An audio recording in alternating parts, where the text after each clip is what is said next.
केंद्र सरकार द्वारा पारित किसान बिलों के विरोध में शनिवार को प्रदेश कांग्रेस कमेटी की ओर से जयपुर के बिरला सभागार में किसान सम्मेलन का आयोजन किया गया।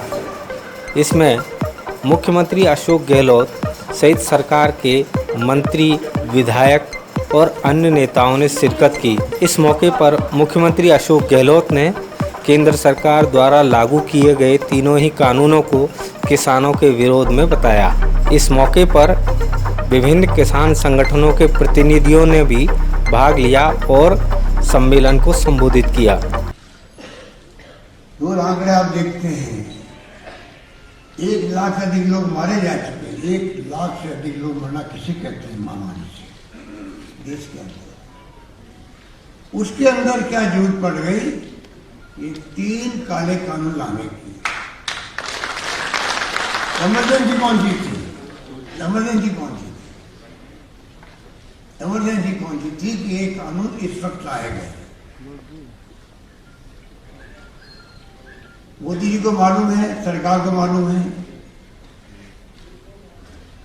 कि अभी और कोरोना चलने वाला है। पता नहीं 1 महीना, 2 महीने, 6 महीने, 8 महीने, कोई कुछ नहीं कह सकता।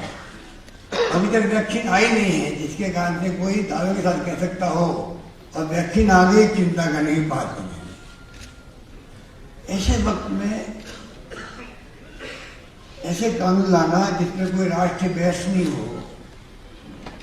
जो स्टेक होल्डर है वो कौन है? किसान है, कृषि मंडी है, राज्य सरकारें हैं। बगैर उनको पूछे हुए कानून बना देना, जो अधिकार राज्य सरकारों का है कृषि पर, और कानून बना रही भारत सरकार एक तरफा, बिना पूछे हुए, बिना इन्वॉल्वमेंट किए हुए। पार्लियामेंट में कहा गया भाई आप इसको सेलेक्ट कमेटी में भेज दो, पार्लियामेंट कमेटी में भेज दो। उस कमेटी के अंदर तमाम पॉलिटिकल पार्टी के लोग होते हैं, एमपी होते हैं, चर्चा कर लेंगे, सर्कुलेट हो गया पूरे मुल्क में, राष्ट्रीय बहस छिड़ जाएगी कि इस कानूनों के अंदर क्या खामी है, क्या कमी है, क्या खासियत है। वापस पार्लियामेंट में आएंगे सिफारिश के साथ में, उसके बाद में बहस कर लेंगे। नहीं माना गया। लेकिन तमाशा आप सबने देखा है राज्यसभा के अंदर क्या हुआ। लोकसभा में तो एक तरफा मेजोरिटी है, पास कर दिया गया। डिवीजन मांगा गया वोट का, नहीं दिया गया। ऐसा कभी होता है क्या? विपक्ष डिवीजन मांग रहा है वोट के लिए, क्योंकि आपकी नीयत में खोट थी, आपने परवाह नहीं करी किसी की। आज जब अर्थव्यवस्था ध्वस्त हो गई है, केंद्र की भी राज्यों की भी, मोदी जी के पास तो आरबीआई है, रिजर्व बैंक ऑफ इंडिया है, उनके पास तो नोट छापने की अधिकार है, राज्य के पास नहीं है। और राज्य सरकार है कि आमदनी 40% पे आ गई है। ना पानी, ना बिजली, ना शिक्षा, ना स्वास्थ्य, ना सड़कें, जो काम होना चाहिए हम करना चाहते हैं, जो हमारा सपना आगे के लिए सभी राज्यों के अंदर तकलीफ है, चाहे किसी पार्टी सरकार। जीएसटी जो हमें मिलता है, एग्रीमेंट है भारत सरकार से, वो बंद कर दिया, पैसे आ नहीं रहे, वो कह रहे हैं। और कहते हैं राज्य सरकारें कर्ज लेकर के अपना काम चला रहे। राज्य कह रहे हैं कि कर्ज आप लो, आपको अधिकार है, आपको देना है राज्यों को, करते हो काम।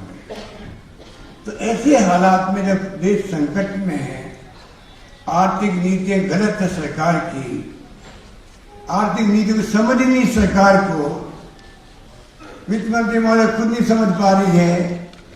प्रधानमंत्री जी मीटिंग बुलाते हैं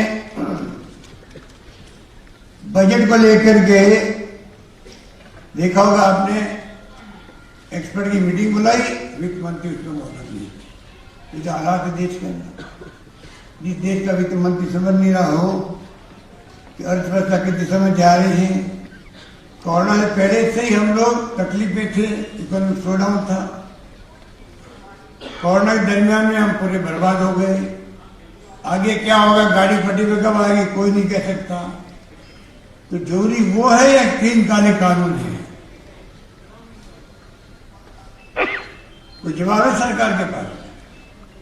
चैन ना आपके बॉर्डर पर आके बैठ गया, अंदर घुस गया, प्रधानमंत्री कह रहे हमारे इंतजाम को चौकी पे कब्जा है, ना किसी पे कब्जा है। लेकिन किस बात का टेंशन है वहां पर? हालात चुनौती के रूप में दूसरे हैं, उसकी तरफ ध्यान नहीं। और किसानों को 3 कानून अचानक ही, कृषि मंडियां जो 60 साल हो गए राजस्थान के अंदर एक समय बनी, और कांग्रेस हमेशा किसानों के हितैषी रही है। आजादी के पहले से अंग्रेजों राज के अंदर भी ये मांग उठती थी किस प्रकार किसान को उत्पादन की कोई लागत मिले। ये कोई ऐसे कानून नहीं बने थे। एसएनएल कम्युनिटी के कानून पंडित नेहरू उसमें बना दिए थे कि महंगाई नहीं बढ़नी चाहिए, जमाखोरी नहीं होनी चाहिए। वो कानून अभी इसको क्या हालत करी उसकी मालूम है। कॉन्ट्रैक्ट फार्मिंग, यदि हम कोई विकसित राष्ट्रों के अंदर रह रहे हों, हमारे किसानों के बारे में कोई 500 एकड़ 1000 एकड़ की भूभाग हो, वहां के किसान तो खुद व्यापारी की तरह है, वहां चल सकती है कॉन्ट्रैक्ट फार्मिंग। यहाँ 86% किसान तो आपके 5 एकड़ से कम भूमि वाले हो। 80% किसानों के पास तो 2 एकड़ से छोटी भूमि है। वो क्या तो बड़े व्यापारियों से बात करेंगे, क्या एग्रीमेंट करेंगे, कैसे कॉन्ट्रैक्ट फार्मिंग करने में कामयाब होंगे। मंडी समाप्त हो जाएगी तो उसका क्या होगा। और तो और एमएसपी के बारे में कोई जिक्र नहीं, कोई जिक्र नहीं। आज राहुल गांधी मुद्दा बनाए हुए हैं, तो आप क्यों नहीं एमएसपी के बारे में कानून प्रावधान करते हो? इन हालातों में ये कानून लाए गए, कच्चे बड़े समाप्त, कॉन्ट्रैक्ट फार्मिंग, एसएनएल कम्युनिटीज पूरी छूट, आलू हो, प्याज हो, खाद्य तेल हो, तिलहन हो, दलहन हो, जखीरे रखो खूब, जमाखोरी करो, पूरी छूट आपको। ये हालात में हम लोग ये आज बहस कर रहे हैं। हम चाहेंगे विधानसभा बुला करके वहां पर हम डिस्कशन करें, विधानसभा के अंदर खुल के बातचीत करें। जो कानून बनाए गए हैं राष्ट्रपति महोदय की उस पर छाप लग चुकी है। हम चाहेंगे कि पूरा परीक्षण करवा रहे किस रूप में हम किस प्रकार अमेंडमेंट कर सकते हैं संविधान के अंतर्गत, क्या राज्यों को जो अधिकार दिए गए हैं उसका क्या तरीका हो सकता है। हो सकता में जल्दी ही असेंबली बुलानी पड़े और हम किसानों के हित के अंदर जो भी होगा उस पर कमी नहीं आने देंगे।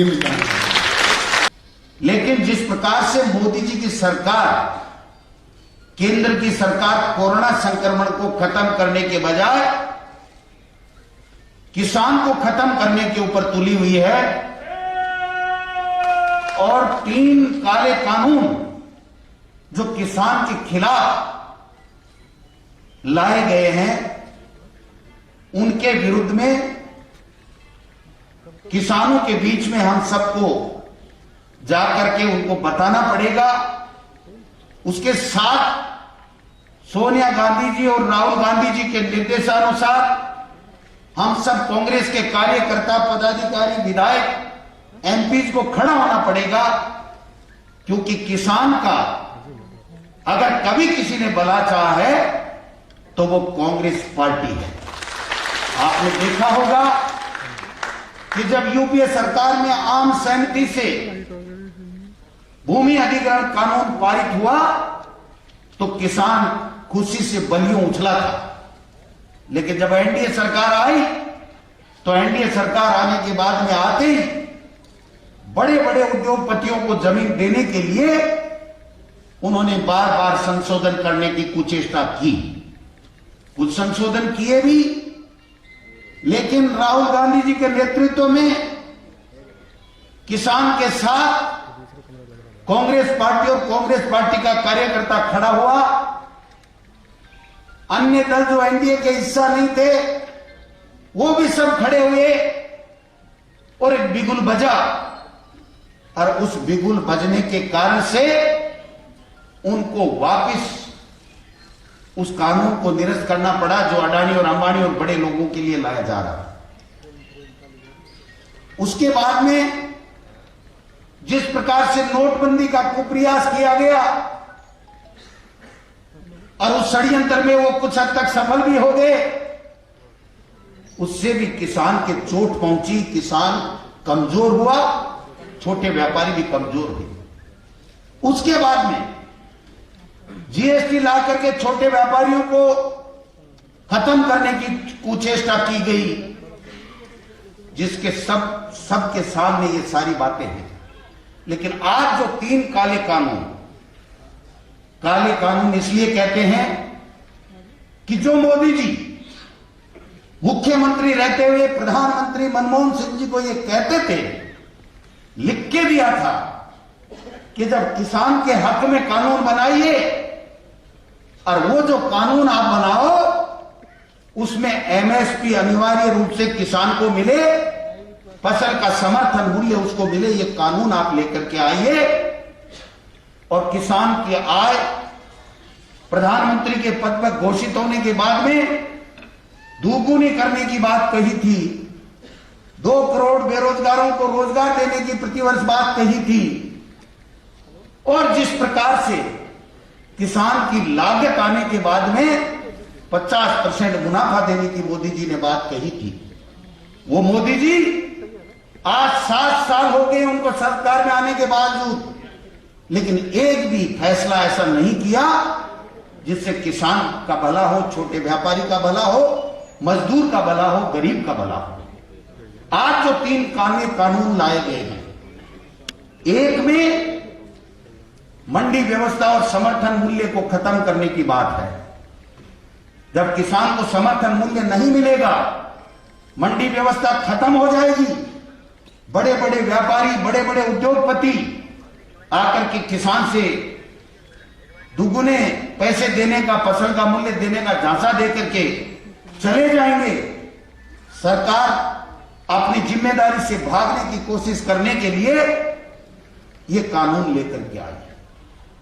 किसानों की बात पर जरा गौर कीजिए, किसानों की बात पर जरा गौर कीजिए, किसानों की बात पर जरा गौर कीजिए, अन्नदाता की व्यथा पे पूरा ध्यान दीजिए। कर्ज माफी का वादा था, कर्ज माफी कीजिए, कर्ज माफी का वादा था, कर्ज माफी कीजिए। काले कानूनों को मोदी वापस लीजिए, काले कानूनों को मोदी वापस लीजिए, काले कानूनों को मोदी वापस लीजिए। किसानों ने कर्ज माफी पे मोदी को वोट दिया, कर्ज माफ कर देगा मोदी, उसने सच ये मान लिया। अरे झांसे से सरकार बना, अब लाठियां चलवाते हो, झांसे से सरकार बना, अब लाठियां चलवाते हो। काले कानूनों पर मोदी बेशर्मी दिखाते हो, काले कानूनों पर मोदी बेशर्मी दिखाते हो, काले कानूनों पर मोदी बेशर्मी दिखाते हो। एमएसपी का सपना लाल बहादुर लाए थे, लाल बहादुर शास्त्री जी का सपना खत्म करना चाहते हो। आप इतने महान हो गए, कल को आप गांधी जी का विचार खत्म कर दोगे। मैं पढ़ना चाहता हूं आपके बीच में किसान साथियों कि क्या होता है एमएसपी का दर्द जब लाल बहादुर शास्त्री जी का सपना कुचला जाता है। कि एमएसपी का सपना लाल बहादुर लाए थे, अन्य फसलों और गेहूं के उचित दाम दिलवाए थे। एमएसपी से किसानों को सीधा हाथों में दाम मिला, किसानी से हरित क्रांति भारत को सम्मान मिला, किसानी से हरित क्रांति भारत को सम्मान मिला। किसानों के साथ हमेशा कांग्रेस ने न्याय किया, किसानों के साथ हमेशा कांग्रेस ने न्याय किया। 72,000 करोड़ का कर्जा सोनिया जी ने माफ किया, 72,000 करोड़ का कर्जा मनमोहन सिंह ने माफ किया। काले कानूनों पर मोदी अहंकार में ऐठा है, काले कानूनों पर मोदी अहंकार में ऐठा है। पीएम कुर्सी पर यूं लगता है अंबानी जी बैठा है, पीएम कुर्सी पर यूं लगता है अडानी जी बैठा है, पीएम कुर्सी पर यूं लगता है अंबानी जी बैठा। और मोदी जी कहते हैं, टीवी पर आते हैं कि हमने एमएसपी खत्म ही नहीं की। तो मोदी जी से मैं कहना चाहता हूं, अगर आपने खत्म नहीं की तो अपने कानूनों में लिखित में शामिल कर दीजिए। हमें आप पर टीवी पर आकर आप बोलते उस पर यकीन ही नहीं है, उस पर विश्वास ही नहीं है। उसका कारण है, कारण मैं कविता के रूप में बताना चाहता हूं कि क्या कारण है उसका, कि 50 दिन मांगे मोदी ने, हमने वो भी दे दिए। नोटबंदी और जीएसटी के बड़े घाव भी सह लिए, नोटबंदी और जीएसटी के बड़े घाव भी सह लिए। 2 करोड़ का वादा करके, 2 करोड़ का वादा करके रोजगार की ना सुध ली। बची खुची जो नौकरियां थी वो भी तुमने छीन ली, बची खुची जो नौकरियां थी वो भी तुमने छीन ली। मानवता का कोरोना दुश्मन बनकर आया था, मानवता का कोरोना दुश्मन बनकर आया था। 21 दिनों का युद्ध बतलाकर बर्तन भी बजवाया था, 21 दिनों का युद्ध बतलाकर बर्तन भी बजवाया था। लॉकडाउन में निर्दयता की ऐसी फोटो आती थी, लॉकडाउन में मजदूरों की ऐसी फोटो आती थी। मजदूरों के पांव देखकर आंखें भर भर जाती थी, मजदूरों के पांव देखकर आंखें भर भर जाती थी। सैकड़ों मौतें सड़कों पर फिर तुमने ट्रेन चलाई थी, सैकड़ों मौतें सड़कों पर फिर तुमने ट्रेन चलाई थी। 4 गुना किराया लेकर उसमें करी कमाई थी, 4 गुना किराया लेकर उसमें करी कमाई थी। पीएम केयर फंड को भी ऑडिट से ही बाहर किया, उद्योगपतियों का कर्जा लॉकडाउन में माफ किया। रोजगार और जीडीपी, रोजगार और जीडीपी अब किसानों को खाता है, रोजगार और जीडीपी अब किसानों को खाता है। अंबानी की कठपुतली बन मोदी देश चलाता है, अंबानी की कठपुतली बन मोदी देश चलाता है, अंबानी की कठपुतली बन मोदी देश चलाता है। किसानों को मोदी जी एमएसपी कौन दिलाएगा? क्या जितने करोड़ों किसानों को क्या घर घर जाकर एमएसपी दिलाओगे? इससे एक स्थिति उत्पन्न होगी इस कानून से, वो स्थिति मैं आपको समझाना चाहता हूं कि किसानों को मोदी जी एमएसपी कौन दिलाएगा? बंधुआ मजदूरी किसानों से ठेकेदार करवाएगा, बंधुआ मजदूरी अन्नदाता से ठेकेदार करवाएगा। कैसे कबूतर ना जाने उसे कॉन्ट्रैक्ट समझाओगे, कैसे कबूतर ना जाने उसे कॉन्ट्रैक्ट समझाओगे। अनबन हो गई यदि कभी तो पुलिस केस करवाओगे, अनबन हो गई यदि कभी तो पुलिस केस करवाओगे। इसके बाद किसान के साथ क्या होगा कि काले कानूनों के कारण कुछ ना साबित कर पाएगा, काले कानूनों के कारण कुछ ना साबित कर पाएगा। स्वाभिमान सेठों के सम्मुख किसान का मारा जाएगा। विश्वासघात के कारण मोदी तुम पर नहीं भरोसा है, विश्वासघात के कारण मोदी तुम पर नहीं भरोसा है। किसानों की थाली में तुमने सीधे जहर परोसा है, किसानों की थाली में तुमने जहर भरोसा है, किसानों की थाली में तुमने जहर परोसा है। अब भी समय है काले कानूनों को वापस लो, अब भी समय है काले कानूनों को वापस लो। स्वामीनाथन रिपोर्ट लागू करके राहत दो। मैं किसान का बेटा हूं, मैं किसान का बेटा हूं, तूफानों से भिड़ जाता हूं। कर्ज माफी का वादा भी मैं तुमको याद दिलाता हूं, कर्ज माफी का वादा भी मैं तुमको याद दिलाता हूं। किसानों के परिवारों की हाय तुम्हें लग जाएगी, किसानों के परिवारों की हाय तुम्हें लग जाएगी। आम चुनावों में मोदी जी कुर्सी भी चली जाएगी। झूठ बोलते वेश बदलते लगते केवल जोकर हो टनल में हाथ हिलाते हैं। अरे झूठ बोलते वेश बदलते लगते केवल जोकर हो। भगवान न समझो खुद को मोदी तुम जनता के नौकर हो, भगवान न समझो खुद को मोदी तुम जनता के नौकर हो, भगवान न समझो खुद को मोदी तुम जनता के नौकर हो। किसानों की आवाज का पूरा सम्मान कीजिए, काले कानूनों को मोदी वापस लीजिए, काले कानूनों को मोदी वापस लीजिए। मैं युवा हूं, 4 अंतिम पंक्तियां पढ़कर मैं अपना स्थान लेता हूं कि युवाओं का देश मेरा, युवा कर्णधार। इसकी अंतिम पंक्ति पर आपको बहुत अच्छा लगे तो पूरा सदन मुझे आशीर्वाद दीजिएगा।